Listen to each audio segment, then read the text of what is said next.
क्यों एसआई के सर्वे को लीगल और इलीगल दोनों तरीके से रोकने की कोशिश की जा रही है? और क्या यह case places of worship act का उल्लंघन करता है? क्या मस्जिद का नाम ज्ञानवापी हो सकता है? हमारे पुराने ग्रंथों में इस स्थान के होने और मंदिर का कोई प्रमाण है भी या नहीं? अभी जो मैप आप अपनी स्क्रीन पे देख रहे हैं उसमें एक साइड ग्रीन कलर में मंदिर और दूसरी साइड रेड कलर में मस्जिद है। दोनों समुदाय एक साथ अपने अपने स्थान पे पूजा अर्चना और नमाज पढ़ा करते हैं, तो इसमें दिक्कत क्या है?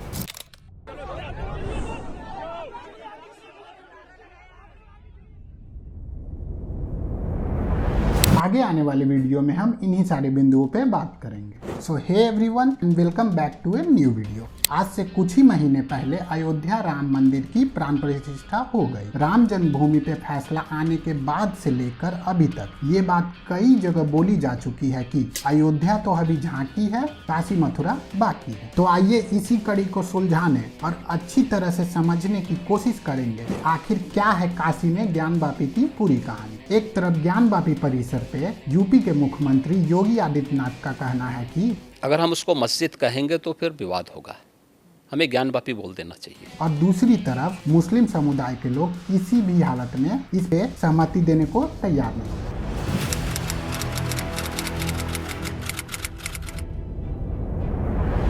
वाराणसी में गंगा नदी के तट पे मौजूद काशी विश्वनाथ का मंदिर जो भगवान शिव को समर्पित है। माना जाता है कि यह मंदिर विक्रमादित्य के द्वारा 2050 साल पहले बनवाया गया था। 6वीं से 8वीं शताब्दी के बीच रचित हिंदू के मशहूर ग्रंथ स्कंद पुराण के काशी खंड में वाराणसी शहर और विश्वेश्वर मंदिर के होने के कई प्रमाण दिए गए हैं। स्कंद पुराण के काशी खंड के अनुसार सिर्फ वाराणसी में 1000 से ज्यादा मंदिर थे, जिसमें से कि 513 तो सिर्फ महादेव को समर्पित थे। काशी खंड के चैप्टर 26 में काशी विश्वेश्वर मंदिर और वाराणसी को कई नामों से संबोधित किया गया है, जैसे कि विश्वेश्वर मतलब विश्वनाथ, स्वयंभू यानी नेचुरल शिवलिंग, और Abhimukta it means never forsaken by Shiva, Kashi Panchakam जो कि 5 श्लोकों का एक समागम है, जिसमें यह साफ साफ दर्शाया गया है कि लॉर्ड शिव यहाँ के प्रमुख भगवान थे and he is referred as Vishweshwar and Vishwanath. आगे चलकर इसमें मंदिर के अंदर का पूरा विवरण किया गया है, जैसे कि मंदिर के अंदर 5 मंडप थे। पहला गर्भगृह जहाँ पर स्वयंभू यानी नेचुरल शिवलिंग था, और 4 कोनों पर 4 मंडप थे, जैसे कि जन्म मंडप जो कि ईस्ट साइड में था, सिंगार मंडप जो कि वेस्ट साइड में था, ऐश्वर्य मंडप जो कि नॉर्थ साइड में था, और लास्ट मुक्ति मंडप जो कि साउथ साइड में था। यह मंदिर भारत में मौजूद 12 ज्योतिर्लिंगों में से एक है। 7वीं शताब्दी के चाइनीज ट्रैवलर हुएन जैंग, माफ करिएगा अगर मैं नेम गलत प्रोनाउंस कर रहा हूं, तो उसके अनुसार स्वयंभू यानी भगवान शिव के नेचुरल शिवलिंग की हाइट 100 फीट के करीब थी, और अपने ट्रैवल लॉग में वो मेन डेटी को महेश्वर के नाम से लिखता है।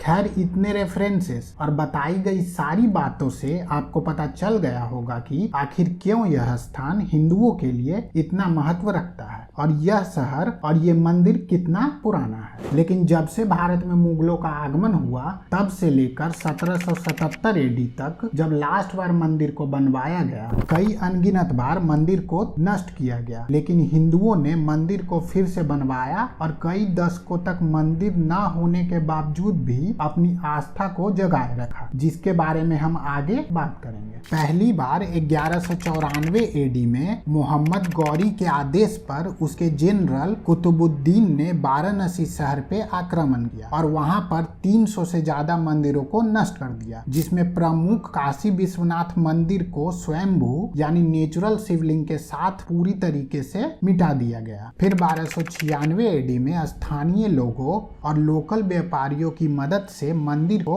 वापस से बनवाया जाता है, लेकिन इस बार जो मंदिर बनवाया गया था वो पुराने विश्वेश्वर मंदिर से थोड़ी साउथ की ओर था एंड कंपैरेटिवली थोड़ा छोटा भी था। फिर आता है 1447 एडी का समय, जब जौनपुर के किंग महमूद शाह ने मंदिर पे आक्रमण करके उसे आधा या कहे तो पार्शियली डिस्ट्रॉय कर दिया। लेकिन अभी तक भी हिंदुओं ने अपनी आस्था को नहीं छोड़ा और उस अर्ध निर्मित मंदिर पे पूजा करते आ रहे थे। 1494 एडी में फिर से सिकंदर लोधी ने वाराणसी पे आक्रमण किया और बचे हुए मंदिर को भी पूरी तरीके से नष्ट कर दिया। उसी के ठीक 90 साल बाद 1585 एडी में राजा टोडरमल, जो कि अकबर के दरबार में अच्छी पहुंच रखते थे, उन्होंने अपने बेटे गोवर्धन और जयपुर के महाराज की सहायता से एक भव्य मंदिर का निर्माण कराया, जो कि सारे मंडप और एक बड़े से कॉम्प्लेक्स के साथ बनाया गया था। 1632 एडी में एक बार फिर से औरंगजेब के पिता शाहजहां वाराणसी के सारे मंदिरों को गिराने का आदेश देता है। 70 से ज्यादा मंदिरों को गिराया भी जाता है, लेकिन इस बार लोगों के भारी विरोध के कारण मंदिर को एज इट इज सही सलामत बचा लिया जाता है। और फिर आता है साल 1659 एडी का वो दौर, जब अभी तक का सबसे क्रूर मुगल शासक औरंगजेब अपने भाइयों को मारकर और अपने पिता शाहजहां को जबरन हटाकर जेल में डाल देता है और खुद गद्दी पर बैठता है। 1659 में उसके ऑर्डर पर काशी विश्वनाथ का मंदिर, जो 1585 एडी में टोडरमल ने बनवाया था, उसे गिरा दिया जाता है और वहां पर एक मस्जिद बनवाया जाता है, जिसका आगे चलकर नाम ज्ञानवापी रखा जाता है। अब जो सवाल मैंने शुरू में पूछा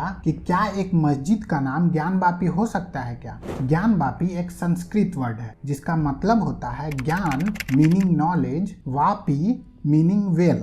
सो Gyanvapi equal to well of knowledge. अगर हम इस डिफिनीशन को देखें तो एक मस्जिद का नाम ज्ञानवापी हो ही नहीं सकता। सो एज पर मैंने अभी तक जो भी रिसर्च किया, जब मंदिर को तोड़ा गया था तब उसका नाम ज्ञानवापी था और उसी नेम को कैरी ऑन किया गया और मस्जिद का नाम मंदिर के नाम पर ही ज्ञानवापी मस्जिद रख दिया गया। अगर मैं इसके रेफरेंसेस एंड प्रूफ्स की बातें करूं तो गुरुचरिता एक बुक जो कि 15वीं से 16वीं शताब्दी के बीच सरस्वती गंगाधर के द्वारा अपने गुरु संत नरसिम्हा सरस्वती के ऊपर लिखी गई थी, जब मंदिर एग्जिस्ट करता था। अपने बुक के चैप्टर नंबर 41 एंड 42 में वो काशी विश्वनाथ मंदिर के अंदर के सारे मंडप और कुआं यानी वेल का भी जिक्र करते हैं। वो इसमें मंदिर को ज्ञानवापी से संबोधित करते हैं, जिसका हिंदी में अर्थ होता है ज्ञानवापी। 16वीं शताब्दी में एक किताब मंदिर के टूटने से पहले लिखी गई, जिसमें मंदिर का नेम एज ज्ञानवापी अंकित है और कुछ वर्षों बाद औरंगजेब के द्वारा मंदिर को तोड़कर वहां पर मस्जिद बनाया जा रहा है। So you can connect the chronology कि आखिर क्यों मस्जिद का नाम ज्ञानवापी पड़ा। ये सबको पता है कि औरंगजेब ने अपने टाइम पीरियड में पूरे भारतवर्ष में कई मंदिरों को तोड़ा, लेकिन स्टिल ज्ञानवापी मस्जिद कमेटी अंजुमन इंतजामिया बात को डिनाई करता आ रहा है। मासिरे आलमगिरी, जो औरंगजेब के जीवन पे आधारित एक किताब जो 1707 एडी में औरंगजेब के मरने के बाद लिखी गई थी, जो अभी आपके स्क्रीन पे आ रही होगी, इसमें जो लिखा है वो शॉर्ट में मैं आपको समझा देता हूँ। अभी जो रेड सर्कल के अंदर आपको दिख रहा है उसमें लिखा है कि 9 अप्रैल 1659 को औरंगजेब स्पेशली बनारस के मंदिर काशी विश्वनाथ को गिराने का ऑर्डर देता है और 2 अप्रैल 1659 को उसे सूचना दे दिया जाता है कि मंदिर को सक्सेसफुली पूरी तरीके से नष्ट कर दिया गया है। और ऐसे अनगिनत एग्जाम्पल इस किताब में है जहाँ पर औरंगजेब कई मंदिरों को गिराने का ऑर्डर और उसको एग्जीक्यूट करता हुआ दिखाई दे रहा है। इस बात से इनकार नहीं किया जा सकता है कि भारत में जो भी मुगल शासक आए उन सभी ने हजारों मंदिरों को तोड़ा, लूटा और अपने इस्लामिक सोच को जबरदस्ती हिंदुओं का धर्म परिवर्तन करा के थोपने का काम किया था। 16वीं शताब्दी में मंदिर गिरने से पहले कई यूरोपियन ट्रैवलर्स भारत आए थे, जिन्होंने अपने ट्रैवल लॉग में इस मंदिर का जिक्र किया है। वो ज्यादातर इस मंदिर को पगोडा या गोल्डन टेम्पल के नाम से दर्शाते हैं। उनमें से एक चर्चित नाम British merchant and traveller Peter मुंडी है, जो 4 सितंबर 1632 एडी में वाराणसी विजिट करता है और विश्वेश्वर मंदिर का एक स्केच बनाता है, जिसमें वो मंदिर के अंदर के सराउंडिंग एंड पूजा कर रहे कुछ लोगों को दर्शाता है। 1659 एडी से पहले इतने सारे लोग आए, लेकिन किसी ने भी कोई भी मस्जिद के होने का जिक्र नहीं किया। तो अगर मस्जिद कमेटी का ये कहना है कि मस्जिद औरंगजेब ने नहीं बनवाया या 1659 से पहले से है, तो उनके पास कोई साक्षी नहीं होगा ये प्रूव करने के लिए। फिर फाइनली 1777 एडी में इंदौर की महारानी अहिल्याबाई होलकर ने मस्जिद के बगल में जमीन खरीदकर एक मंदिर का निर्माण कराया और महाराजा रंजीत सिंह ने सोने का छत लगवाया, जिसे आज हम काशी विश्वनाथ मंदिर के नाम से जानते हैं। एक मिथ या कॉन्स्पिरेसी थ्योरी जो कि मुस्लिम समुदाय के द्वारा बोला जाता है कि रजिया सुल्ताना, जिसने 1236 एडी से लेकर 1240 एडी यानी 4 साल तक दिल्ली सल्तनत पे राज किया था, उसने 1194 एडी जब पहली बार मंदिर को नष्ट किया गया और 1296 एडी के बीच में खाली पड़े हुए स्थान पर एक रजिया मॉस्क बनवाया। लेकिन फिलहाल उस मस्जिद का कोई भी रिटन डॉक्यूमेंट या आर्कियोलॉजिकल एविडेंस नहीं है। शायद मस्जिद को तोड़ दिया गया होगा, लेकिन उस टाइम फ्रेम पे कोई भी हिंदू राजा इतना पावरफुल तो नहीं दिखता है जिसने मस्जिद को तोड़ा होगा। मे बी एक्शन का रिएक्शन हो सकता है, यू नेवर नो। बाबरी मस्जिद डिमोलेशन वीडियो अभी तक नहीं देखा है तो गो चेकआउट, लिंक डिस्क्रिप्शन में और कमेंट में मिल जाएगा।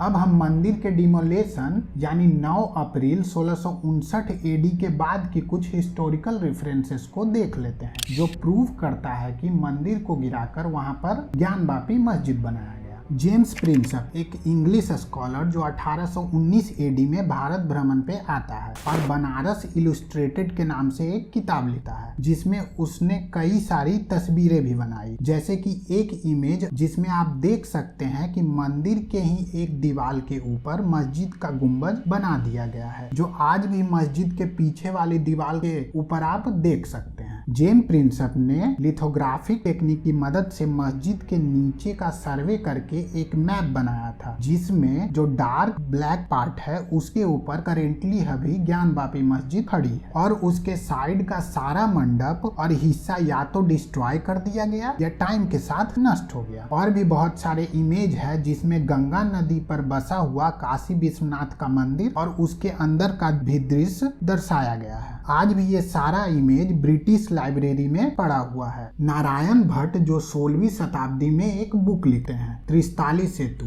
जिसमें वो बताते हैं कि 1659 में औरंगजेब के द्वारा मंदिर नष्ट कर देने के बावजूद भी कई दशकों तक हिंदू खाली जमीन को और मस्जिद के पीछे वाली दीवार पर पूजा करते आ रहे थे। 1707 एडी में औरंगजेब की मृत्यु के बाद से ही मुगल साम्राज्य का पतन होना शुरू हो जाता है एंड ब्रिटिशर्स भारत में आने लगते हैं। 30 दिसंबर 1810 को मिस्टर वॉटसन, जो कि उस वक्त के बनारस के डिस्ट्रिक्ट मजिस्ट्रेट होते हैं, वो वाइस प्रेसिडेंट इन काउंसिलर को एक खत लिखते हैं जिसमें पूरी ज्ञानवापी कैंपस को हिंदुओं को देने की बात कहते हैं। फिर 1856 एडी के करीब हिंदू मुस्लिम के बीच में कुछ विवाद होता है, तो ब्रिटिशर्स बीच में आते हैं और वो मस्जिद के ऊपर वाले हिस्से में मुस्लिम समुदाय को नमाज पढ़ने की अनुमति और हिंदू समुदाय को मस्जिद के बेसमेंट यानी तहखाने और मस्जिद के पिछली दीवार पे पूजा करने की अनुमति दे देते हैं। फिर पहली बार 1991 में वाराणसी के लोअर कोर्ट में एक केस व्यास परिवार के द्वारा स्वयंभू लॉर्ड विश्वेश्वर के नाम से फाइल की जाती है, जिसमें यह डिमांड रहता है कि ज्ञानवापी परिषद की सारी जमीन को हिंदुओं और मंदिर कमेटी को दे दी जाए।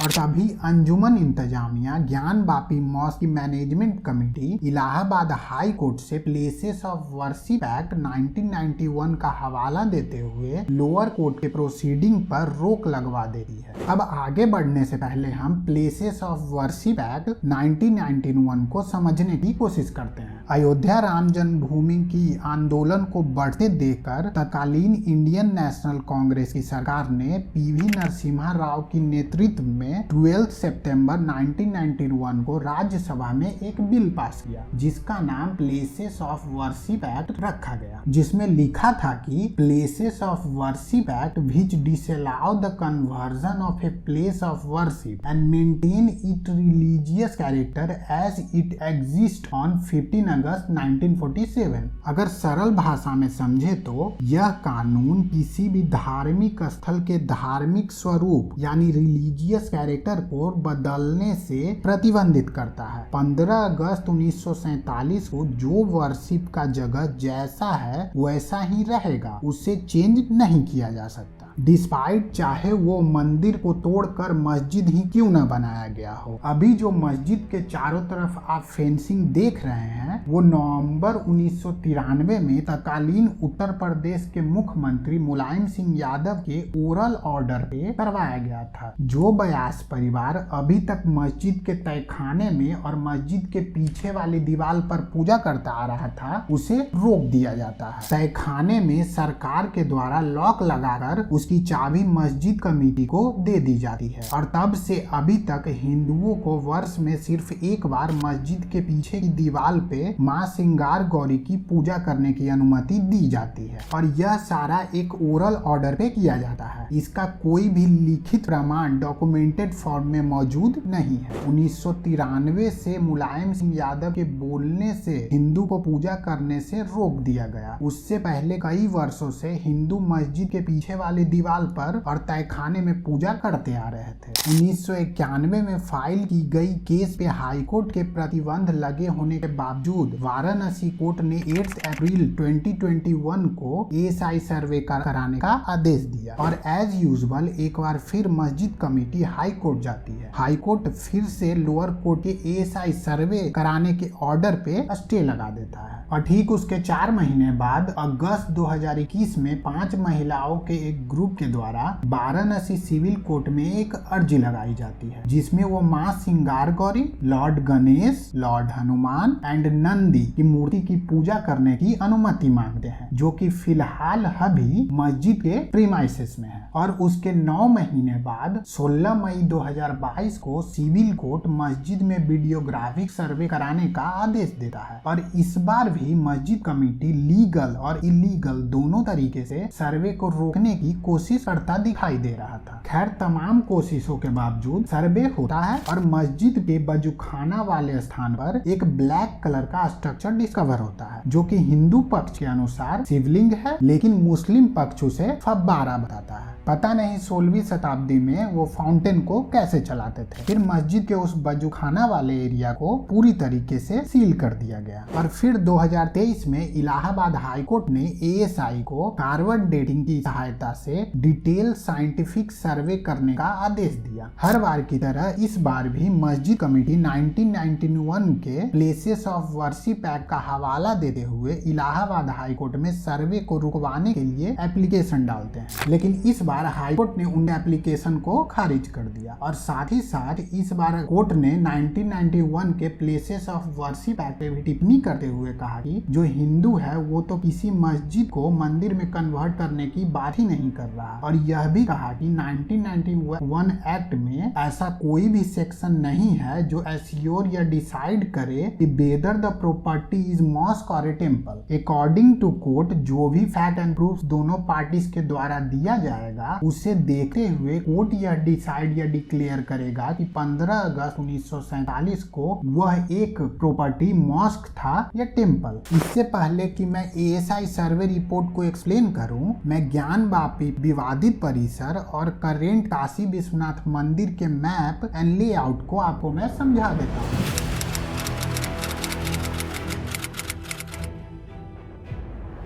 1659 में औरंगजेब ने एक मंदिर को तोड़कर उसके ऊपर मस्जिद बनवाया जो ज्ञानवापी मस्जिद के नाम से जाना जाता है और फिलहाल जो काशी विश्वनाथ मंदिर है वो मस्जिद के साइड में 1777 एडी में अहिल्याबाई होलकर के द्वारा जमीन खरीदकर बनाया गया था। सो ओरिजिनल काशी विश्वेश्वर का जो मंदिर है उसके ऊपर अभी ज्ञानवापी मस्जिद खड़ा है। अभी जो स्क्रीन पे आप मैप देख रहे हैं वो ओरिजिनल काशी विश्वेश्वर का मैप है, जो लिथोग्राफिक एंड जीपीआर टेक्निक की सहायता से बनाया गया है। इसमें पर्पल कलर में दिख रहा बॉक्स अभी के काशी विश्वनाथ मंदिर जो 1777 एडी में बनाया गया उसको दर्शाता है। और मिडिल में जो 3 सर्कल आपको दिख रहा है मेन श्री विश्वेश्वर एंड उस पर अभी ज्ञान वापी मस्जिद का तीनों गुंबज खड़ा है। डीएम के पास बजूखाना है जहां पर वीडियोग्राफिक सर्वे में शिवलिंग मिला। बीएम और एम वाले पोर्शन को डिस्ट्रॉय कर दिया गया है, वहां पर अभी कुछ भी नहीं है। और डीएम, एसएम एंड जीएम के साइड में वेस्टर्न वॉल है जिस पर अभी मस्जिद खड़ा है, जो आप तस्वीर में देख रहे होंगे, जिसपे 1993 तक माँ सिंगार गौरी की पूजा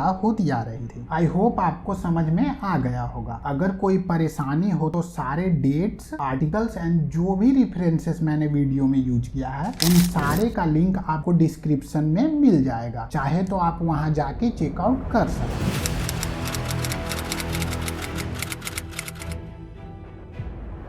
पूरे 100 दिन चले सर्वे के बाद फाइनली 25 जनवरी 2024 को एएसआई ने 839 पेजेस के सर्वे रिपोर्ट को दोनों पार्टियों को सौंप दिया। अगर पूरे एएसआई सर्वे का रिपोर्ट का कंक्लूजन निकाले तो टोटल 55 स्टोन के स्कल्पचर यानी हिंदू देवी देवताओं की मूर्तियां मिली हैं, जिनमें से 15 शिवलिंग, 5 हनुमान जी की मूर्ति, 3 गणेश जी की एंड 2 कृष्ण जी और नंदी की पार्शियली डिस्ट्रॉयड मूर्तियां भी मिली है। एक मगरमच्छ मिला है। एक पत्थर पे देवनागरी भाषा में राम लिखा हुआ मिला है। मस्जिद के अंदर की दीवार और पिलर पे कई जगह त्रिशूल, स्वास्तिक और ओम लिखा हुआ दिखाई दे रहा है। मस्जिद के पीछे का दीवार देखकर कोई भी बता देगा कि मंदिर के ऊपर मस्जिद खड़ी की गई है। एक स्टोन इंस्क्रिप्शन भी मिला है जिसमें औरंगजेब के द्वारा मंदिर को गिराने का और मस्जिद बनाने की बात कही गई है। एंड फाइनली एएसआई इस पूरे ओवरऑल सर्वे का कंक्लूजन देता है कि 17वीं सेंचुरी में औरंगजेब के द्वारा यहाँ पर एक एग्जिस्टिंग टेम्पल को तोड़ा गया और उसके ऊपर एंड मंदिर के ही टूटे हुए हिस्से को यूज करके मस्जिद बनाई गई। और इसी रिपोर्ट को देखते हुए 21 जनवरी 2024 को वाराणसी डिस्ट्रिक्ट कोर्ट ने हिंदुओं को तहखाने में पूजा करने की अनुमति दे दी। और तब से लेकर अभी तक जब मैं ये वीडियो अपलोड कर रहा हूँ,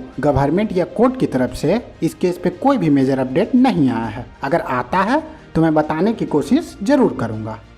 अगर यहाँ तक वीडियो देख ही लिया है तो प्लीज़ वीडियो को लाइक, शेयर और कोई भी सजेशन या सवाल हो तो कमेंट में ज़रूर पूछिएगा। तब तक के लिए चलता हूँ, मिलूंगा किसी और नए वीडियो में। Bye bye, take care.